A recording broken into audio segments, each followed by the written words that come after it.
Good afternoon, Southwest Florida. I'm Hannah Wallis. This Naples Herald Lunch Break is sponsored by Conditioned Air, the comfort people since 1962.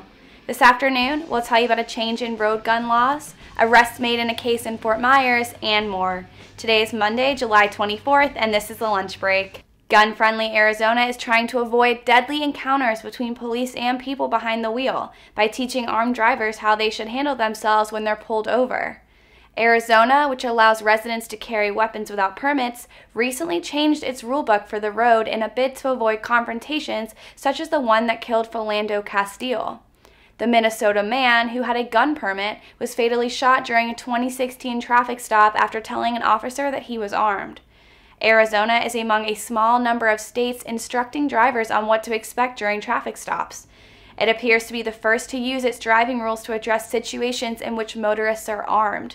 The new edition of the driver's manual, published about a month ago, advises drivers with guns to keep their hands on the steering wheel during traffic stops and tell officers right away that there is a firearm in the car.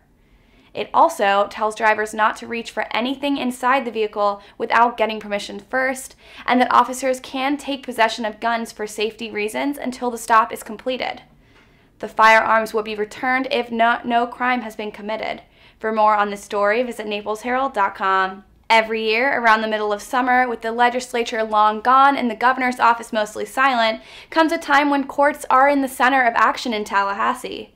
Courts were dealing this week with everything from quality of schools to the governor's authority to appoint Supreme Court justices to a state abortion law. The earliest decision in any of those matters is probably weeks away, and some will take even longer. Meanwhile, Governor Rick Scott turned to a familiar face to fill a high-ranking state post, a reminder that his inner circle remains relatively small more than 6 years after he first set up shop in the Capitol. For extensive details on what was faced in Tallahassee over the last week, visit LeeHerald.com. 2 men are behind bars after being caught on camera stealing televisions from a Fort Myers Walmart, the Lee County Sheriff's Office said on Friday. Deputies arrested 32-year-old Timothy Rutherford and 28-year-old Douglas Jones in Lehigh Acres and charged them with grand theft and resisting arrest connected to the case. Jones was also charged with possession of drug equipment when the warrant was served. According to deputies and surveillance footage, Rutherford and Jones, along with a female, loaded 2 55-inch TVs and a 32-inch TV into a shopping cart from the Walmart at the corner of 6 Mile Cypress Parkway and US 41 on Sunday.